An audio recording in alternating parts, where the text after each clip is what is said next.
مفتی شده طرف.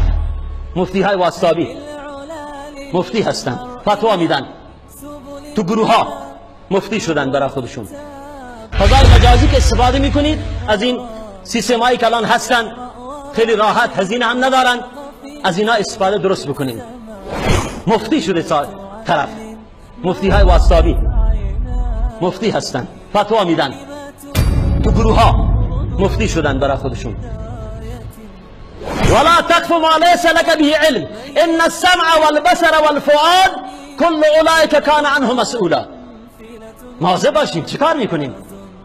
علم نداری، سواد نداری، دلیلی بلد نیستی، تو گروه ها مفتی شدی، فتوا میدی، سوال جواب میدی. چه نیازی هست؟ فردا قیامت مسئولی بازخواست میشی. نسبت به آنچه علم نداشتی به زبان نیار، دروغ محسوب میشه، مسئولیت داره. خودت گمراهی دیگران گمراه میکنی. همینه. فافتوا بغیر علم، فتوا بدون علم میشه. ارتباطات نامشروع دختران پسران از طریق فضای مجازی. از الله بترسید. اگر ایمان به الله و رسول دارید، ایمان به قیامت دارید، حرام هست این ارتباطات. سرانجامش به جای باریک میرسه، پشیمان میشید. نتیجه شو بسیاری مواقع میبینیم که اختلافات، درگیری ها، نزاع در مابین خانواده ها پیش میاد. از الله بترس. چه کار میکنی؟ چطور به خودت اجازه میدی؟ وجدانت این مقدمات زنا هست. این ارتباط فضای مجازی که با نامحرم داری، این از مقدمات زنا هست.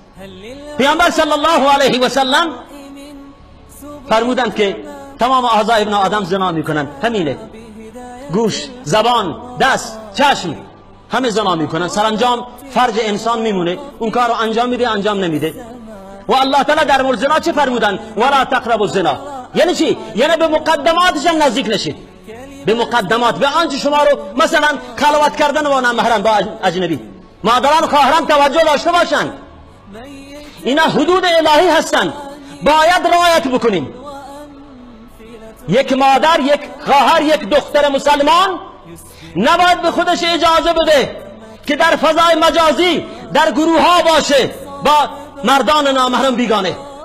گروه تشکیل دادیم، مفتی هستیم، سوال میپرسیم، اجازه نیست، شرع اجازه نمیده. این در حکم خلوت هست.